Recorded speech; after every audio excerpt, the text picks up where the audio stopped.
Oh my goodness, what you know? It's another episode of Chelsea's Chai. Hey, hey there. Welcome back to Chelsea's Chai for week 5. We are excited. And by we, I mean me and everybody who's watching and listening. I thank you so much for tuning in and staying locked in with me. And yeah, happy black, happy, I said happy blackity history month. It's happening. It's week 3. We're excited. And yeah, so we got a lot of good stuff in store for you today's episode. Really excited about our Inside the Punchlines guest, as well as these fresh new accounting and tax tips that our a senior accountant and advisor, Crystal Powell, is going to be sharing with us in just a second. But before we get into that, of course, we always, I have to introduce myself as I'm Chelsea Grow, your creator, writer, host, producer, and all around wonderful person. So I'm excited to be back with you guys and appreciate all the support we've been getting so far and looking forward to more. And yeah, so as always, like I say, we have to get into the bag. All right. And so we got to start off with a boss up tip. So yeah, let's get into it. My boss up tip for this week is stop stressing. Okay, literally stop stressing. And I say this because I'm as I live more and everything, I notice that stress can manifest itself in some of the craziest ways. Recently, I spent the last like week with this like insane dull pain on like my right side of my body, right, and it was just like well, like from my shoulder up to my head, and then in my jaw, and then my right side of my face, and I was wondering what is this pain, and I remembered I went to the dentist about a year and a half ago because I was having these exact same, symptoms. And I told him, I was like, I think I'm grinding my teeth at night, but it's like I don't do this all the time. It's only certain times it happens. And he told me, he was like, you've got to just stop being anxious and find a way to relax. He said, you're too stressed out. And what's happening is you're grinding your teeth. It's a subconscious way because you've either not acknowledged the stress or you haven't released the stress. I was like, is this a dentist or therapy? But very accurate. And I gotta say, once I realized that, and once I was like, okay, I gotta, relax, I started, finding ways to do that. I relaxed. It went away for a really long time. And recently it's come back. And I realized in my life, I definitely am going through a transition in my life. I'm going through a situation where I've got some big decisions to make about a lot of different things. And I'm also, evolving as a woman, and I'm learning more about myself every day and on this journey. And it can be stressful, unpacking things, creating new habits, changing, evolving, and it can be a lot. And me being a Virgo, I'm very into that perfectionist mindset, which is something that I am trying to grow out of. No pun intended, or maybe. But I'm trying to grow out of this because I know that it's obviously not attainable. Perfection is not attainable. It does not really exist. Perfection only exists in the dictionary with a definition next to it. Okay, and I think for me, I just honestly am subconsciously releasing the stress in that way as opposed to finding a healthier way to release it. And normally I think, I would be going to yoga a lot more and things like that. But due to my injury, it's been a while, but I am now, just so you guys know, I'm getting back into yoga slowly but surely. I got somebody I'm working with who's like modifying things for me and helping me, strengthen my knee and my body back.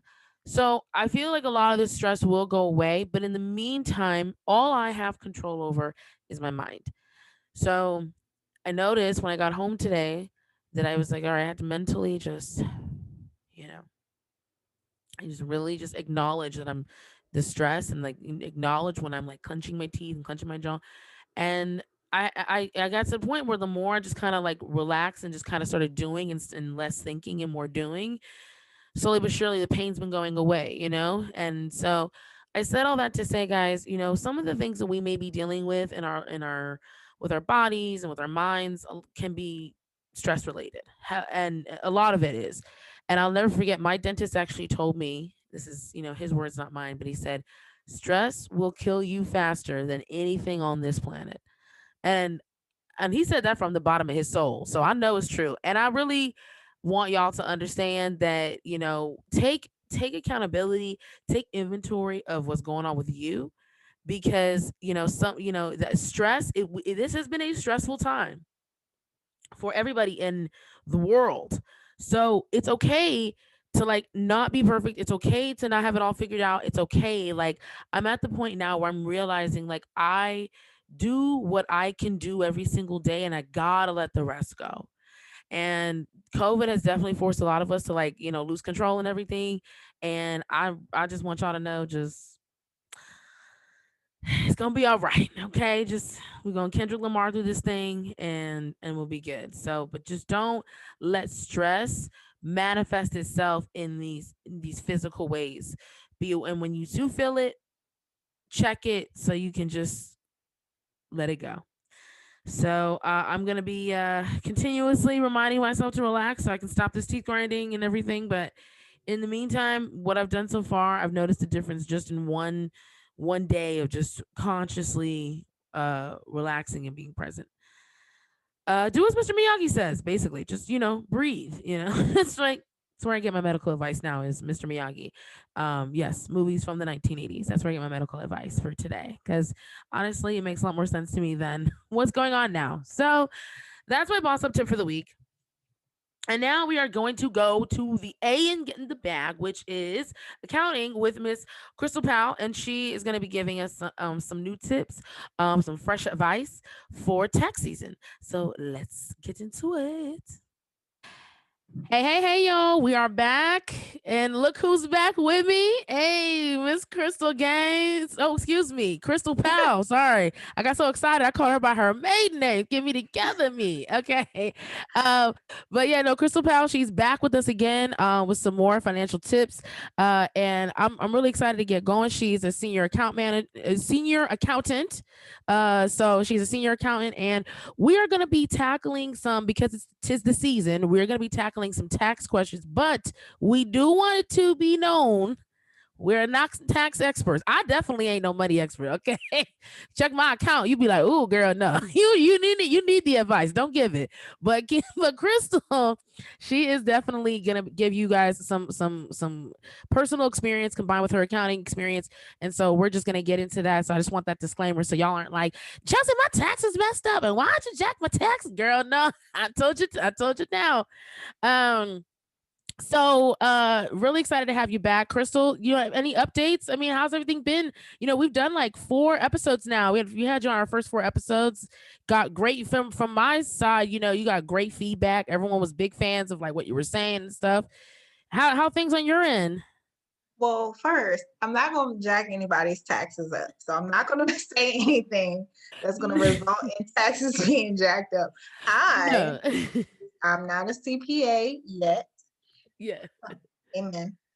So legally, I don't want to, you know, Exactly. We doing what the white man do. We just covering that them hind parts. And no, the absolutely. I wasn't. PYA. Right, right. And I would never, no, and I wouldn't have you on here if I thought you was gonna mess people money. No, it's not that. I just want people to know, so we clear. But I did want to ask you, like, what do you think? Okay, I'm a single. I'm a single woman. I don't have any kids. I don't own any property. I rent. You know, and I've gotten in this debate with other, because I'm doing this specifically because I know, being married and having kids, all that stuff affects your taxes. So single people that don't own many property, like maybe they have a car they lease and things like that. Do you think it's worth it? Because I've had some people recommend, Chelsea, why don't you pay and have like a tax accountant, like do your stuff, right? And you get more money. But I just have always thought, because I'm a single person with no children and stuff, that I don't own property, I always felt like, well, what's a tax accountant going to do for me, or CPA? Because I don't I in my mind, I've always thought I don't have anything that would warrant that kind of assistance. Good question. And that's a valid concern. It really honestly truly depends on your own comfort level. There are things about the tax realm that can be intimidating for people. And sometimes the unknown can be scary, and then IRS itself can be scary because you don't want to do anything that's going to have them knocking at your door. So it really depends on your comfort level. So if you feel confident that you know enough about filing your own personal tax returns, then I would say just do it on your own. Um, and save the money and fees. There are some people who can help you for that. That might not pay. You may not pay as much as a tax accountant, but you could still get some assistance. But if you are just filing a simple 1040 form, you don't have any additional schedules to add to that for businesses or investments or anything like that, then I would say if you feel comfortable enough, go ahead and do it on your own. um, you make sure you collect all your tax forms that you get in January from your job. If you go to school, you'll get your 1098-T for your interest that you paid that you can deduct or whatever. You'll get all of the documentation that you're supposed to get in the mail or electronically by the deadline. So just make sure you gather all that information and you have it organized. And then a lot of tax software will take you step by step through the process to make sure you are doing everything you need to do to get you through to be able to file. Excuse me. So yeah, I would say if you feel comfortable enough, go ahead and do it on your own. If you maybe not as comfortable, do a little research first so you could get yourself there so you feel comfortable enough. Um, but if not, then deal with someone who can help you along the way. Thank you for those. Thank you for those tidbits. Absolutely. And I was curious because how long have you've been doing your own taxes? How long have you been doing your own personal taxes? And obviously, you have a lot more knowledge than a lot of the general population. But have you been doing your own taxes since you were 18, or since you were in college, or? Yeah, pretty much. So, just whenever I don't even remember when I started filing my like when I was able to file taxes. But whenever that was, that's when I started doing it on my own. But I would use like websites like H&R Block or TurboTax or Jackson Hewitt or whatever. Um, and I would just go through that because they were simple returns. I didn't have a whole lot. I didn't have multiple jobs. I didn't have investments. I didn't have any real property. I think my car was in my parents' name. So didn't have any children, nothing like that. So it was really simple. And then when I started kind of getting more into learning about finance and stuff like that and taxes, I challenged myself to I challenged myself to do my own taxes on paper and mail them Okay, all right. That's very in. organic of you. To see if I just wanted to see if I could do it and to see how hard it was. And it was really easy. And it just kind of walks you through the whole thing on the form itself. You just follow the steps and it literally just walks you through. Now at the time, I didn't have a whole lot going on. I just had a simple 1040. I didn't have any schedules to add to it, nothing like that. Fast forward to today, I have a business. My husband has a business. We have a house.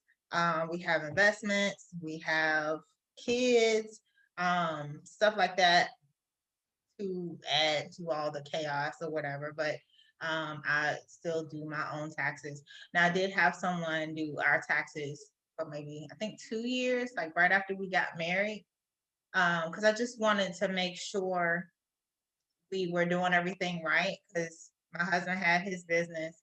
I didn't have my business yet, but he did, and we just got married, and then we were like about to have a baby, and so I just wanted to make sure everything was done properly. But then after that, I was like, okay, I feel comfortable enough to take this over. So I've been doing them for us ever since. And I was actually just thinking about when am I going to file my taxes this year? Like I usually just wait until I have to. I don't always expect like money. I actually usually expect us to have to pay something, but and so I tried to delay that. And that was Crystal Powell. She's gonna be back next week. Really giving us some more tips on like dealing with the IRS and what do you do when you owe money to the IRS and so on and so forth. So we're looking forward to that. And again, always as always, please follow her on Instagram at Get Busy Bookkeeping. That's at GetBusyBookkeeping. Yes, I got it. All right. And also, her business is busybeebookkeeping.com. So please feel free to reach out to her for any financial tips or advice, or if you would like to be a client and put some money in a black owned business pocket, please do that as well. All right. So now we're going to get into the G, which is gratitude.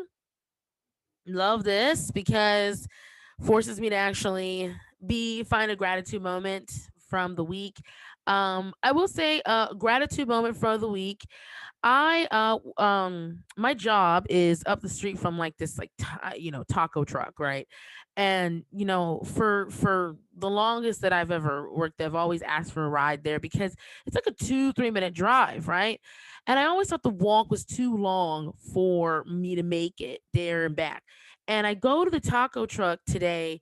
I was like, and I remember I forgot my lunch and I was hungry, and everyone else was doing their own thing for lunch, and I was like, okay, I was just gonna walk. I was just gonna walk, and I was gonna just like cry. I was like, I'm just gonna go walk and I'm gonna cry because I'm hungry and I'm irritated, and I'm just gonna go do that. And before you get the first tear out, God told me walk to the taco truck on my spirit. He put on my spirit to walk to the taco truck. I was like, okay, let me go. So I walked to the taco truck, but I walked a different way that I hadn't walked before. I walked the back way to the taco truck from my job, and the back way was like way faster than the front way. I mean, by like 7 minutes, which on a 30-minute lunch break is crucial time. And then I got to the taco truck, and literally there was no one waiting in line. I ordered right away. My tacos were ready in like 3 minutes, and they were hot, and they were correct, and they were on gluten-free corn tortillas that were made from scratch. And I was like, wow, like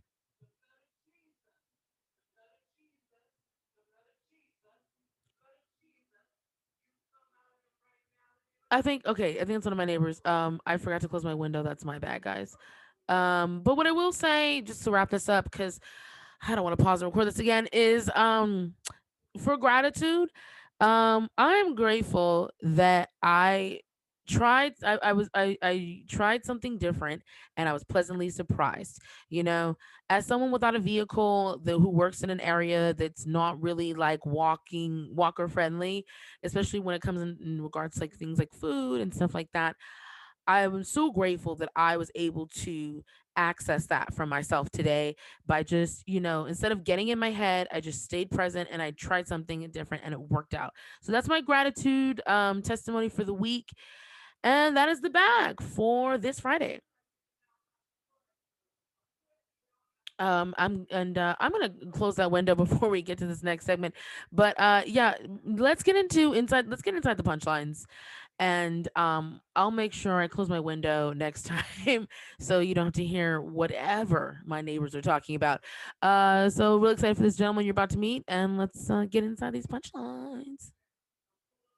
Because this segment again is called Inside the Punchlines, and Right. the whole purpose again is just to really basically just give people like a voyeuristic, look inside a comedian's mind. I mean, people see us on stage, or they used to, and Yeah. now they see us on Zoom, and then so I feel like they're like, they wonder. I mean, I know that people wonder because they ask me, they're like, oh my gosh, how do you guys come up with this Yeah. stuff?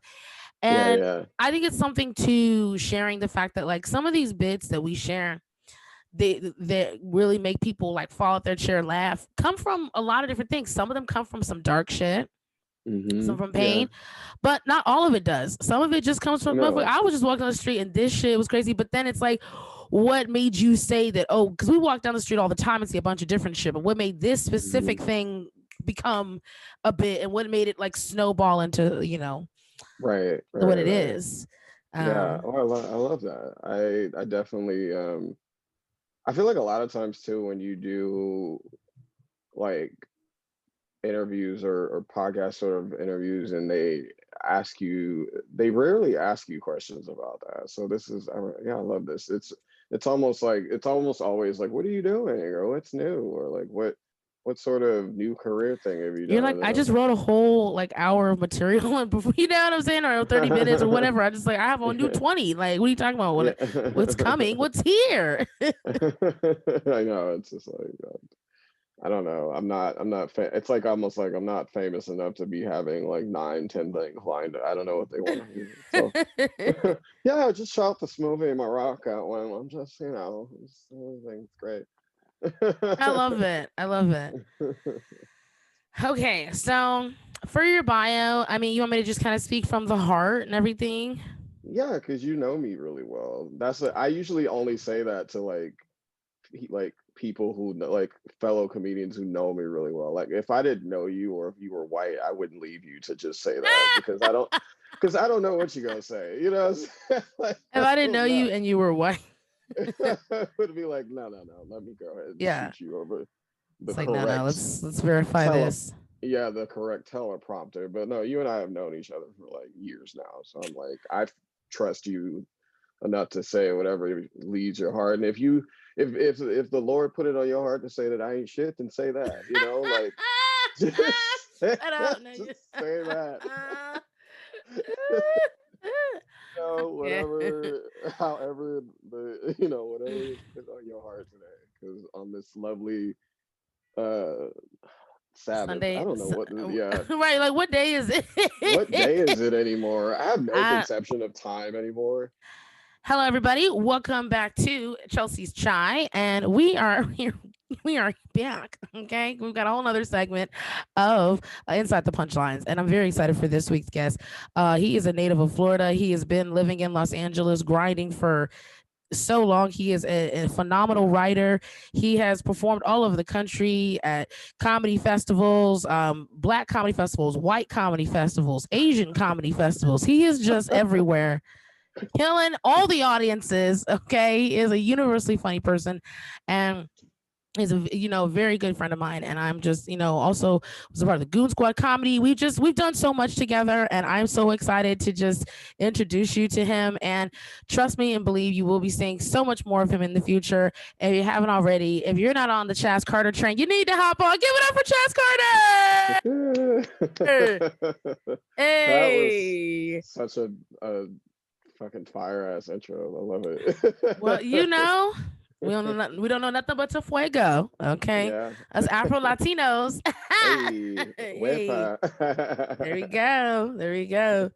Um, Although the world definitely treats me more Afro than Latino, but you know what I mean. Look, I was gonna say, look, I mean, it doesn't help that my Spanish is like pretty rusty. So I just learned Chaz, how to go ahead. no, sorry, I didn't mean to cut you off. What were you saying? I just learned how to order tacos the other day, and I really feel like my grandma would be very proud. Oh, in español.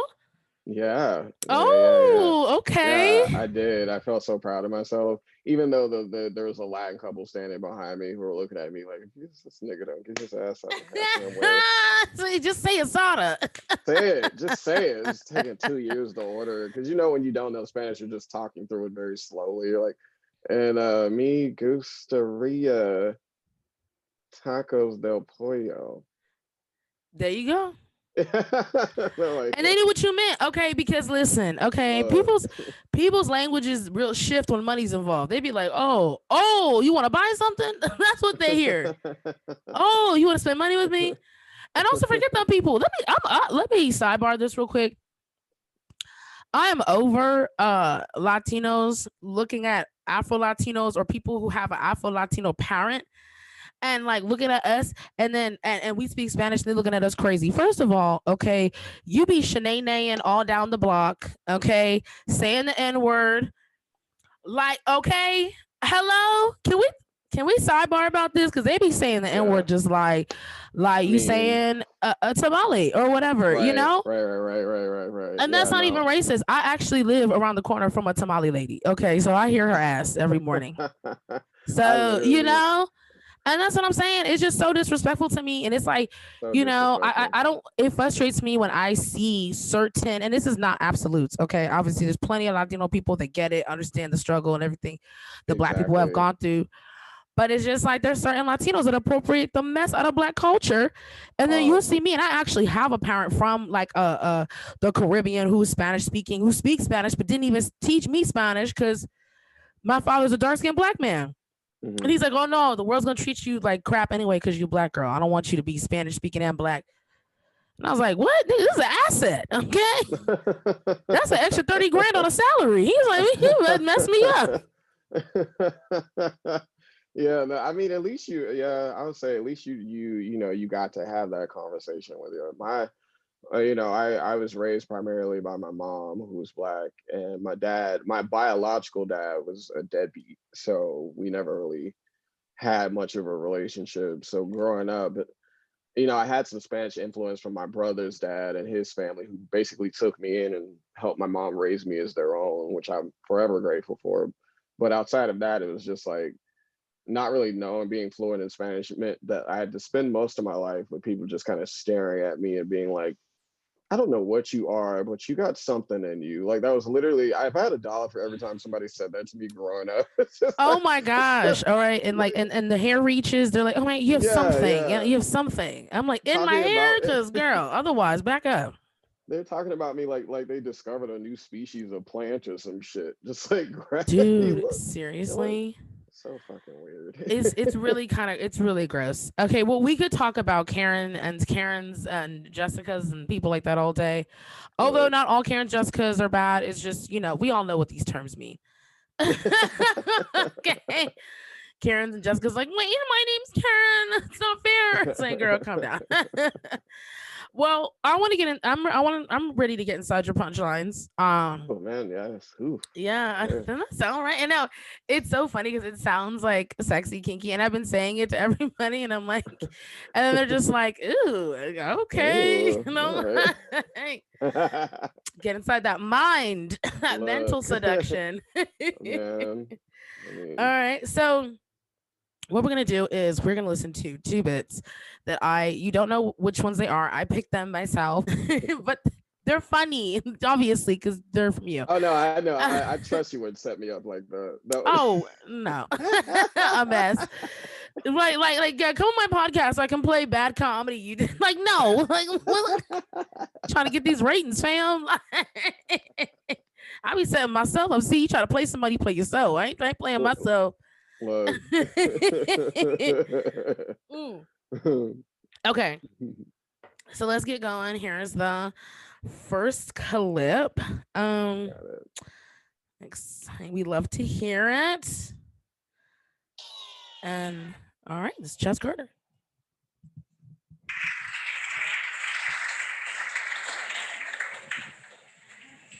What's up, y'all?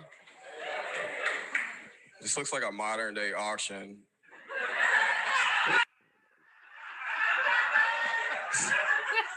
Sorry. Just saying. Just a healthy observation. Make a dance, boy. No. You guys, I'm proud of myself. I just left the country for the first time in my life. Yeah, I went to, I went to Vancouver. Got to hang out. Oh man. Yeah, I got to hang out with the nice white people. It was really interesting. Yeah. It was really interesting because the first few days I was there, the only Black people I saw were the two that came in the car with me. So I was very concerned. So I started to ask the local Canadians, I said, hey, where did they hide? Are they subterranean? Is there a messenger Black that I can speak with on their behalf? And then they presented me with a relic in the form of a Popeyes box. And they were like, if you burn this under a blood moon, 3 niggas will appear and ask you for a piece. That's how that goes. No, but let me stop you guys. I did see one other Black guy while I was there. And it was the equivalent of seeing a raccoon during the daylight, you guys. Yeah. Because we both just stopped and stared at each other. And we gave each other a nod. And then he ran into a bush and I never saw him again, you know? It was crazy. Yeah, you guys. So my name is Ashley Sanchez, but I go by Chaz. I'm the result of a biracial relationship. My dad's Latino, my mom is black. Yeah, thank you. And I get a lot of shit. Surprisingly, I get a lot of shit from like other Latinos who don't believe that I'm Latino. You know, I know because I look like a Miguel adjacent. Like I get it. Yeah, I recently had this other Latino guy say to me, he saw my ID and he's like, "Your name is Sanchez?" I was like, "Yeah." He's like, "But that's typically a Spanish last name." I was like, "Yeah, I know. My parents were trying to be different." He's, he's like, "But isn't that kind of weird?" And I was like, "You know what else is weird? You taking too long to garnish them tacos, Jose. What are we doing? Thank you. Green sauce, please." I know what the fuck is. That was the 80s in Florida, okay? My mom had a type. She went to one Gloria Estefan concert and the rhythm got her. I like to imagine my dad just put salsa picante on his dick and the rest was history. That's what happened. Oh Lord. Yes. Oh my gosh. Oh Okay. man. That is a clip from YouTube, and I gotta say, that clip has about almost 3,000 views. So that's a very What? yeah, I did yeah. not know that. I Oh did yeah, not know honey. that. Two. Yep. It says 2.6K and rising. So That is pretty crazy. No, that would explain why. Yeah, I've over the last year since I recorded that set, I've had random people, like literally the other day, a customer in my day job said that they saw me on YouTube from a set that I did over a year ago. It was like, I didn't even know you did stand up. It's like, well, I'm not out here promoting my stand up during a pandemic while I'm making your latte, lady. Like, what are we doing? right. like, I'm not gonna be asking you extra foam, and then hey, what right, about this right, punchline? right. Here's a oat milk latte. Did you ever heard this joke? It's like, yeah, it's my secret life. Well, I wanna like kind of like break down that bit a bit because it's a twofer. hmm I love how, and it's so funny that, that was the clip it played. We were just talking about the Afro Latina experience and hmm everything. Yeah. And I noticed that you address that, and it's like like, how did that bit come about? Like what was it that, like, because I mean, obviously you went out the country, this was a new experience, you were seeing things, but what was that like? I mean, you go to Canada and people think because Drake's from there, they're like, oh, they must have black people everywhere. It's just like, No. just walk us through like what in your mind, because obviously that was it something that you wrote and then performed like at that place you were at, or like what got you there? Uh, yeah, no, so about last year was the first time I had went to Canada for the first time. And that was like the first time I ever left the country. So it was like a really, really big deal for me. And then that was around the same time that I had like started going to the Northwest a lot. And so I started going to these regions of places I had never been. I'm a Florida boy. So it's like I grew up in like really hot climate. So this was like the first time in my life that I like started going to all these like cold places. And so when I was up there, I just noticed that like I just didn't see a lot of black people. Like I didn't, and I know that they say a lot of black people in Canada live in Toronto, but I was in Vancouver. And so I was just like the polar opposite. And so you see it, there was a lot of diversity there, but it was just like various other like nationalities. So there was like a lot of Asians and there were, Indians and all these other people, but I just didn't, it was like very far in between. And I just remember I was having dinner with my friend because I was staying with a friend in Vancouver who was up there. And we just started talking about it. I was like, "Wow, I said, did all the black people just move to Toronto? Is that like the South Side of Canada?" And she was just like laughing about it. And then it just kind of like in that moment when we were having dinner, it like hit me then, and I was like, I just thought of that bit in my head where I was like, it'd be funny if I just like made this really absurd observation at how little black people there are like that. I don't even know it's wrong. It's like now when you play that back, it just makes me realize how absurd I am. Like I don't even know why a fucking the Popeyes thing. I don't even know where that came from. It was I like love it, every second of it. Yes, that's why you're so I good. just I don't know why because like I'm such a nerd and so like I like nerdy shit and so I remember like um I was making a joke a long time ago to this friend about like Horcruxes in like Harry Potter, like how you have to find them and da da da da da in order to like see or get something. And I so thinking about that made me think about that joke where I was like, what sort of like relic thing would I need in order to see black people in Canada? And so I just thought that that would be funny. I So know that is hilarious, and yeah, I mean, at a certain point, when you see so few black people, you're like, I mean, dang, do I need to get a Popeye? Just it all, I need to get a Popeyes box, like what?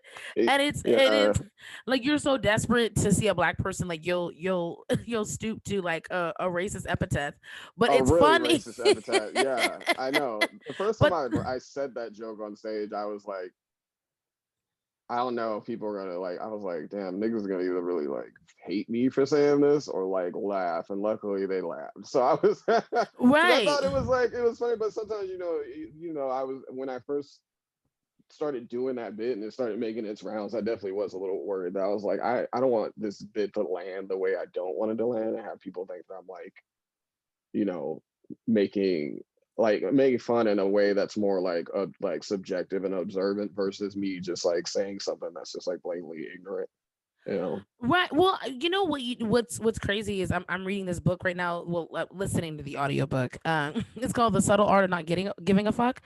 And Hmm. I want to. I'm still in the beginning part of it, but what you're doing on stage, and that's why one of the things that makes you such a insanely talented comedian is the fact that part of not giving a fuck is having a full acceptance of who you are, Hmm. and that's why I love watching you on stage. That's why I was like, oh, I'd love to have Chaz on here because, you say things, and I'm like, man, so many times you say things, I'm like, oh my gosh, I've wanted to say that so many times, like not necessarily on stage, maybe just like in a conversation or to a person or Hmm. just whatever. And it's really interesting to watch. And you've been doing stand up, how just so for the viewers, just run us through your stand up journey, like, oh, because you're like you're you know Man, you're out here, you're killing it. thank you. I have been doing as of shit. What is this? 2016. I've been doing stand up like about a little over 4.5 years. Yeah. Wow. I don't know. I just have always had this mentality where like, when I get into something, especially something that I enjoy, something that like love to do and enjoy, but also something that I know could be like a very lucrative career for me. I am a big fan of like creating a plan, so to speak, like a 5-year plan, 10-year plan sort of thing. And so, shout out to my mom. She was like, she instilled that in me from a very young age that like, if you're gonna do something, like why not be the best at it? And then if you're gonna want to strive to be the best at it, then why not figure a plan for what you want from it? And so when I got into stand up, that's pretty much what I did. I just was like, I love doing this, but I also recognize that this takes up a lot of my time. So what would I like to get from this if I can capitalize on, doing it? And so I just set this plan. I was like, okay, you're gonna go get up as much as you can, go to all these mics, work on your material. Bombing is okay, that's fine, and eventually get to a place where, I was doing bringer shows in the beginning, which I fucking hate. Oh man, well, that's one good thing about COVID. No more bringer shows. In fact, they're No like, stay more away. bringer shows. It's stay away shows. Okay, stay back shows. Yeah, in the beginning I was doing a lot of those, and then how it goes. You just start proving your metal, and then it's just a constant show and prove. And so I just like slowly started getting these opportunities where I was being allowed to chip away and show and prove. And at one point I even like started, to be completely honest with you, I started feeling like I was suffering from a bit of like imposter syndrome, because I was Oh, just like, yeah, because I was like, being so super new into it and then just like moving at the pace that I was moving, it was like feeling like a little like, am I supposed to have this soon? well, Like, actually, I'm glad you brought that up because the whole plan thing is really, I think that that's the key though, because here's the thing. having a plan is key to everything. It's if you read any books about entrepreneurship, it's like they tell you about having plans, obviously being flexible when things don't go your way, but still sticking to the course of the overall plan you've made, Hmm. like. And and first of all, the acceleration, that didn't surprise me, because I mean, I think I saw you within your first year or two to stand up, and you were so funny. I thought you've been doing it for years and had just moved to LA or something. I was like, oh, maybe he's been doing stand up in Florida for 6 years and he's here now. No. And because, but hearing you now, that you had a plan in your mindset, and then you've over the years made adjustments to that plan and evolved the plan and stuff like that. That I think is another thing, key part to your acceleration, because there's comedians that we all know that are very, very talented, very talented. And they've been doing it 12 years, and it's like haven't crossed over. And and like, when I say crossover, I'm not talking like the white light crossover, but I mean, I'm just but it's in a Yeah. way, that where if you're really funny at stand-up comedy, you're thinking, okay, well, yeah, I should be compensated for it. It's about knowing your worth. And I think in comedy Mhm. it's hard to relate to your imposter syndrome, because when I first started, like, I got these things and I was like, what is happening? And then you realize, you're like, no, I have an excellent work ethic. I know my worth. And that's Mhm. why I work so hard at this. And because I work hard at this, because I believe in myself and my talent, Mhm. then these opportunities come. And I Mhm. think also too, you seem like when you started, you had a strong understanding of who you were also when you Yes, I started, agree. which Yeah, yeah, world yeah. makes a world of difference. Because I started at 24, 3 months after I moved Mhm. to LA. I didn't know shit. I was like broke, struggling, living in my car. I just started stand up, and I was like, fell in love with it and went on the ride. But in Mhm. hindsight, I think about it and I'm like, man, if no regrets, but in Mhm. hindsight, I realized I've been doing stand up 8 years, and I realized, oh, there's some opportunities that I could have maybe cultivated for myself had I known myself a little more, had I not, because I literally was doing stand up and growing up at the same time, Mhm. Mhm. You and know, figuring out who I am. yeah, no, I love that you say that. That's so important. I feel like I I was going through a bit of the same when I first started doing stand up, where when I started to get these like successes and wins and started climbing up the ladder, I was like having all this regret about like, damn, why didn't I do this sooner? Why didn't I do this sooner? Why didn't I do this sooner? Then I realized it was like, I feel like this was given to me at the time it was supposed to be given to me, because if I hadn't come into this, what, cracking 30, then I don't think I would have, because when I was younger, I was wild. I was out here. I had just got out of school and theater school, and I was out here doing drugs and shacking up with randoms and just like doing, just not having no direction. So it's like I couldn't have possibly had the same sort of trajectory in stand up if I had started back then in my early 20s. So it's like I definitely, now I'm like, I'm glad that I started when I was 30. I'm glad that I got to live life and fuck up and get all that shit like out of my system. So by the time I got into stand up, I was like, okay, I'm not here for no fucking games. I'm here to do a stand up. I'm here to claim my career. Let's do what I want. Exactly, where it was like, and that is such a, and it shows in your comedy and everything. Well, let's get inside another punchline. This one is a Oh, snippet from a longer set that you did. It's like a 12-minute set you did. I won't tell you from where. I'll just let you hear it. And but okay. I specifically chose this snippet, and it's funny, and I'm excited to play it for you. Well, for the world, because you already. But it is a nice change because I don't have to fight homeless people no more. I used to work at this coffee shop where like every day I was like almost about to square up with a homeless person. Yeah, because this homeless, I used to work at this shop. This homeless lady, she would come in and call me a nigger all the time. Yeah, because I wouldn't give her no water. White people, y'all go from 0 to 100 real quick. You can't have no water. White nigger! What the fuck? But then she switched it up on me. She called me a faggot one time. And I was like, you know what, bitch, that's a healthy change. I'll take that. I'll take that. You can call like 20 times. You're like, all right, bitch, I'll take that. That's fine. And then I was like, what the fuck is telling this bitch my business? Like, I should know these things about me. Like, what are you doing?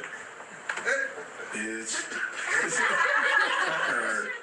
I used to get real mad, but then I looked at her life and I was like, well, she may call me a nigger, but this bitch is living in a box, so it's fine, you know, whatever. And I love homeless people, but fuck her, you know? Because, like, only white homeless people, like, they're beneath, like, their life is worse than mine, but they still feel like they're above me. Like, what the fuck kind of racism is like? That's white privilege at its finest, when you living in a box and you still feel like black people are beneath you.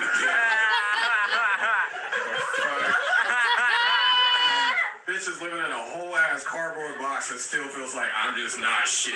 You know, like, bitch, I have a whole ass job. The fuck? Crazy shit Melissa J was talking about. Okay, Lord. so that was a clip from a longer set you did. Like, I think it was like a year or two ago. Oh man. Oh my gosh, no, because I was searching for this and I listened to this and I was like, okay, so this is Chaz. Like, this is Chaz. Like, this is like, if I had to pick a bit, I mean, all your bits definitely sum up who you are, but this for me, it was like if I had to intro Chaz, like that section right there. Like, Oh man. so good. I feel like that bit is just, oh man. I working in food service in Los Angeles over the years, I have had some of the wildest encounters with homeless people. Like, just wild. Like, I don't even know. It's like I've had homeless people literally come in my day job and will see me and all my coworkers and will just single-handedly fuck with me. And I'm like, why is this like a recurring issue? Like, leave me alone. Like, what it's always. And like some of my craziest run-ins with homeless people have always been like racist white homeless people. Just like crazy, Yeah. crazy, crazy. It's like when you work at coffee shops, you just encounter a lot of that on a regular. And you know, a lot of times when I'd be working, it would just be me and another barista on shift, and it'd be me and the other barista's a girl, and so. And then my boss, who was a woman, so every time this stuff would happen, they just looking at me like I gotta like man the fuck up and like fucking shoot the homeless person. I'm like, this motherfucker could stab me in the face. Like, y'all don't know what they're capable of. You just gonna send me in there to like, I don't want to deal with them either. Shit. This is your A establishment. Just mess. shoot A them mess. off. Like, White people always want black people to defend their money. A mess. all the time. Just like, you know, oh Chaz, you go, no, girl, look, I'm sorry. No, last I checked when we talked about my raise, you didn't want to give me a raise. So sorry, I don't think I can do this. This is Opens above my magazine, crosses look. legs. Yeah, this is above my pay grade. The fuck? I can't be a barista and a bouncer, bitch. Like, what you want me to do? Like, It- what are we doing? They always right. Like, They the always be fuck? assuming that black people are just we're supposed to just bounce and I get annoyed when I go to like places like Target, right? Mhm. And like they have all these signs everywhere. They're like, if you see something, say something. It Mhm. takes all of us to stop shoplifters and da da da. And Mhm. I'm like, listen, I've seen people steal from Target all the time. They got all that Mhm. loss prevention team and those guys and those intimidating, like with the hard red shirts. Cause they put they put security in the dark red shirts, trying to be scary. Like, man, make it the Right. color of blood so they'll know not to steal. And I don't care because Target ain't done nothing for black people. So I just Look, really nothing, not a damn thing. nothing, not a thing. And really, even if you did, I don't care. Like, you're clearly not out of business. People steal from Target every single day. All the Okay. time. I All the bet you time. hundreds of thousands of dollars of merchandise get stolen from all the Targets in America. They get stolen every day. And y'all All the doors are time. still open. I Look, don't care. And you know who I see stealing most of the time? It's white people. all the time. All And the time. it'd be white people with a Birkin bag. It'd be white people with a Chanel scarf. It'd be white people with a red bottom sitting there just putting an eyeliner in their bag. And it'd be a cheap eyeliner. I'd be like, girl, Just all the you time. supposed to All be the time. buying. You're not even supposed to be shopping here, really. I mean, What are you doing here? What are you doing? All the time. And it's like that's the one thing is like I that's what makes me so excited and just ready to get out of like food service industry because it's like a lot of times you're underpaid and you're overworked, but yet whenever there's like an encounter with some crazy out of their mind, like semi-violent person coming in the store, they just expect you to just spring into action. I'm like, girl, I'm not about to get stabbed for fucking $13 an hour. Get the fuck out of here. Okay. Like, the fuck am I That supposed to do? these companies are a mess. And let me ask you this: is this the same boss? Okay, we won't mention the name of the coffee shop, but Right. there was that one coffee shop you worked at where there Uh-huh. was a cotton plant. Remember your boss? You said your boss Oh bought no, cotton. this is a different, no, I no longer work there. Yeah, yeah. No, That that was was a definitely different. Because I that remember, was I never definitely forget. I came my first time coming to visit. Chess, I was like, "Is that a cotton?" He says, "Yes, bitch, it's a cotton plant right here by the register in front of my black face. Yes, it's a cotton girl, plant." you And were I was like, literally, no, go ahead. You were go ahead. I was so appalled. I was like, I wanted to throw that thing on the floor if you wouldn't have got fired. But I would have thrown that thing out the window. I would have just, I was like, because I was like, are you serious? And it looked like one of them old school cotton plants with the prime, and stuff that black people had to dig out our fingers and stuff. Hmm. I was like, what in the world? And who is out here selling cotton plants? Girl, If that you shit want looked like cotton, it call Fruit of the was Loom. that plant looked like it was freshly potted out of a plantation. Like I had to explain three different black people, including you. When I remember when I worked at that shop and that plant was just there, I had three different black people come in there and ask me, because I'm the only, obviously, because I'm the residential black guy working there. So they see me and they look at me, they're like, nigga, now I know you see this. I do, but see the way my financial situation is set up, I just act like I don't see it. So that and then it got to a point where like it was brought to the attention of my boss at the time, and then we just had to have a talk about it. I was like, yeah, it's bothering people. She was like, well, I don't see why. I'm like, well, that's the problem. The That's fact the that you problem. don't You don't see the fact that why. you don't understand why a potted cotton plant during the month of February in a fucking That was the extra disrespectful part. Is it was it Black was History it Month. was Black History Month, which made it look. And then I had to explain to her. I was like, do you understand how that makes me look? It makes me look like some fucking like I'm a fucking Uncle Tom barista. Like what the fuck? Like I work here. Like you know what I'm saying? Like Uncle I Tom's gotta Coffee. I gotta make a latte and immediately get off shift and go pick the plant to pot for the store. Like so. It's like oh, we make our filters from fresh picked cotton actually. So you out there picking the cotton and they're just like Oh flattening it man. out. So Jesus, girl, yes, the optics of it were just so trash. I was like, you don't understand how bad this looks. And then the fact that like you're not even the one explaining it. I have to explain it. Like, why aren't you explaining? You bought it. So you need to be explaining why the fuck this plant is in this shop. Like it's just like, yeah, it was, but long story short, I left that place, so I don't work there anymore. yes, yes. And we let that place, may that place rest. Like, sorry, I know the lighting just got from dark to creepy. I'm just trying. I'm trying to like. I realized it was dark. Hold on. Stand back and stand by. I'm gonna No, I'm with it. I'm gonna That's funny. I'm gonna turn the light my light on. I'm with it. That made me laugh. That's It seems like your frustration in food service. It was a big, um, yeah, the frustration in food service and the expectation to always be the savior at your job, at your hmm job. You know, hmm Yeah. and I'm so glad you talk about that in your comedy because I mean it's something that I just love when black comedians were getting more and more candid. hmm Yeah. We've always been candid, but I think like we're being more direct about no, like homeless white woman. No. No. No. Yeah. Because I think a lot of times too, people think that like you know people think that because I've had people like I remember one time I did that bit at a show in San Diego and I had this like white woman approach me after the show and she like didn't like come at me, but she kind of voiced her like opinion about how she felt some type of way about the fact that I was like shitting on this homeless woman. And I'm like, okay, so you're part of the problem because what you missed about that bit is the fact that this homeless white woman was incredibly racist to me. So the fact that you are more bothered by the fact that I And was shitting on homophobic. her, right, and homophobic, right? Yeah, didn't even bring that part into it.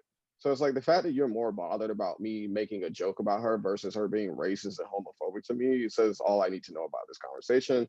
And you have yourself a nice day. Also, her eyeliner was fucking whack, so she couldn't tell me shit anyways.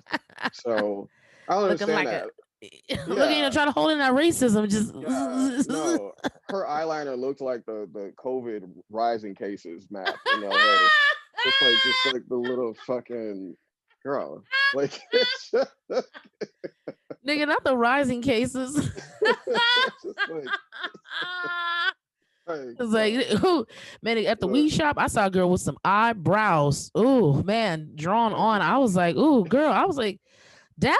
And I was like, Jim Carrey in the mask? Like, did she just I was look like, them things was permanently scary. I don't did know. she Maybe just she look waxed them off and she has no eyebrows, and so she's got to like, but it make it look real. I don't know. Make it man, look look, real. I just, that's a look, whole side note. We can do a whole episode on eyebrows. But, girl. uh, Yes. so thank you for, just chatting with me. You're so easy to talk to. And and this was just such a great conversation about, anytime I talk with you, I love it because we'll be talking about, social Any and every issues and yeah, everything, any and and then everything. we'll be like, man, and niggas ain't shit, Yeah. And another thing, this Literally. why, like, and another Literally, thing, literally be like, oh my God, this weather, it's so crazy outside. And niggas ain't shit. and by Let the me way, tell you about the latest guy. Yeah. oh my Oh man. goodness. Yeah. Yeah. Well, I'm, Chaz, I'm really grateful you took the time to like even Of sit down and let course. me go over your bits with you. I mean, you're so funny, you're so talented. I can't wait Thank for you. like, oh, Thank you so the much. yeah, I mean it's true, and I just can't wait for like all this COVID stuff to like balance itself out, or for us to like find our Yeah. happy medium and stuff like that, because the world needs voices like yours. The world needs Thank you. unfiltered, Thank you. honest black voices like yours, and so Thank you. Thank you. please keep being unfiltered, keep being yourself, keep telling it like it is. I mean, I don't have to tell you that, but just please keep doing it Thank because you. Thank you it's so much. entertaining to watch. So I mean, yeah, that's before I get log you off and everything, I definitely want to give you an opportunity to share your social media, any Hmm. like websites or any information, anything you want people to check out or know about you, if people want to look up more of your stuff. Yeah, just follow me on Twitter because I'm trying to get my followers up on Twitter. And that is my Twitter at is scarter724. Also, you can follow me on Instagram. I just post ridiculous videos these days of my face being superimposed on the random shit. So that's been fun. That's I've been the been seeing highlight of those are funny. those. Okay. Those have literally been the highlight, one of the single joys of the pandemic. It's just me like doing these ridiculous videos. But my handle on the Instagram is Polly Pocket Negro. Yes, you heard that right, white people who listen to this. Every time they hear that, they go, wait, did I hear that? Yes, yes. No, you Yes, can't say and you're it. Yes, welcome. yes, yes, yes, yes. That's pretty much it. I mean, I would say you can catch me next on this show, but I mean Just you know what? Just follow.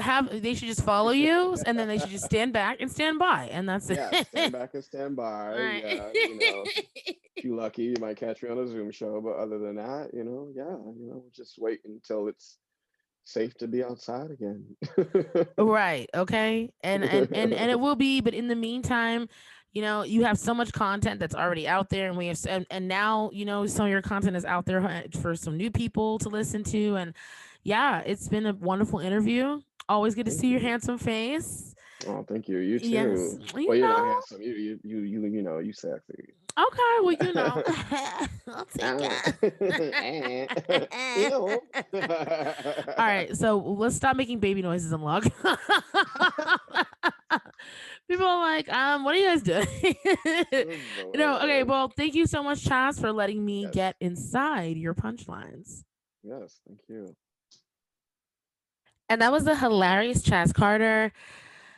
friend, comedian, writer, just amazing human being. So please, follow him on his socials and everything and stay tuned because trust me, you'll be seeing a lot from him. And yeah, and that brings us to the closing segment of Chelsea's Chai, which is grow up. Grow up. Actually, I kind of want to grow up, grow up, grow up. It's time to grow up.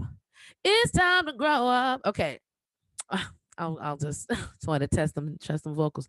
It's time to grow up. Ooh yeah yeah yeah yeah yeah yeah yeah yeah yeah. Okay, I still got it. All right, guys. So it's time to grow up, and my grow up tip for this week in this Black History Month. This is goes out to all non-black people who work with or employ black people. Please stop real this is why you need to grow up, okay? People who undervalue. I guess that's more specifically who this grow up is for. This grow up is dedicated to people who undervalue and overwork black people in any capacity. All right. Black people, we often are talented at a lot of things. We are often good at organization, or maybe we're good at like bookkeeping, or maybe we're good at writing, or we're good at talented, or there's a million things we're just good at. We're good at it all. We're just good on the spectrum. And as a result, I feel like, I've experienced this in every single job pretty much I've had in my life.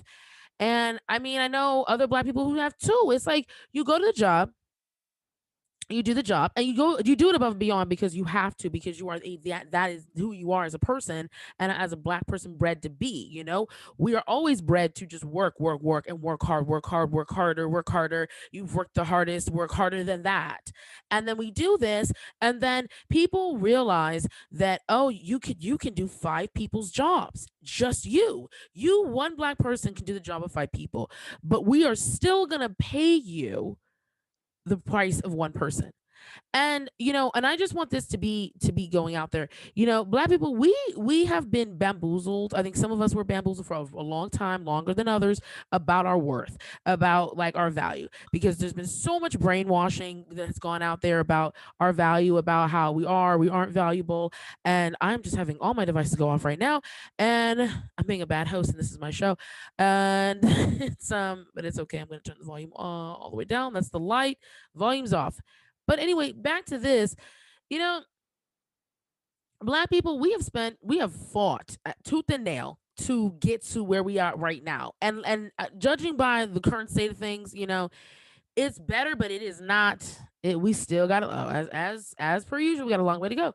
But it's sad because I'll give you guys a more specific example. I was at a job one time, and I was at this job one of my jobs from like years ago, and I even think this was a job on the East Coast. Actually, it was in East, and I was had this job, and I was and I'm an overachiever. I'm always trying to get better and do my best, and I was just doing so well and had such high performance and high remarks all the time, and I literally had to. And there was a time when not one but both of my immediate supervisors were out of town at the same time, and they were going to be both out of town at the same time for a week, and I by myself had to do their jobs plus the technically three jobs that I already was doing. And for a week I had to do this. I was like I was definitely in my 20s doing this, and I did that.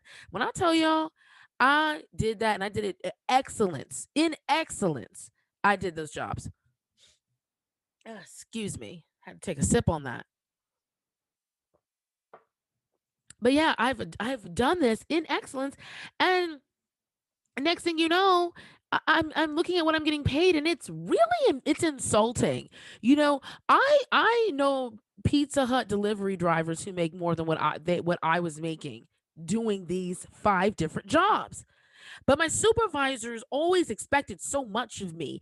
And this is what really gets black people's gears going at jobs that, are undervaluing us and, over asking, is when we know that you're not paying us what we're worth.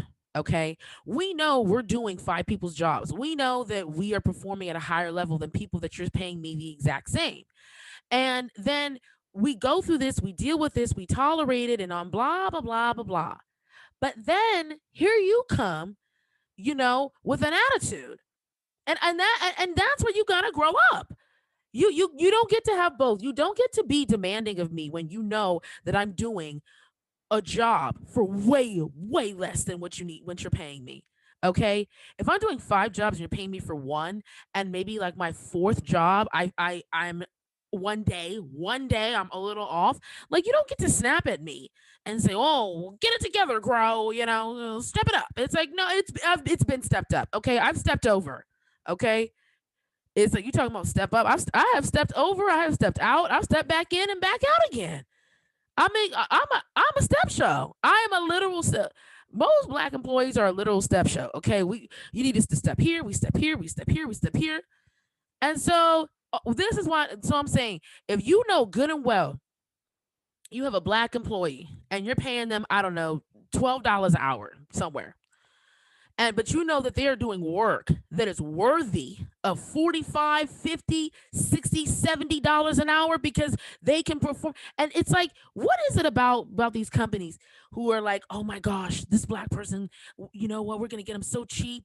We're going to get him to do like all these extra work, and we're not going to pay him nothing, and then we're going to go to New York and Dakota and blah," and it's like, no, dude, you got to get it together, man. You can't just be out here telling us, "Oh yeah, like you're great." And I think that's how they pay black people. Like, it's almost like it's all connected. I feel like the brainwash system works like this: get you know show black people images to make them feel like they are less worthy or less valuable in all versions of media and social media, whatever, and then make them feel subconsciously brainwashed into not being valuable, so that way we can underpay them in money and then just compensate in compliments, right?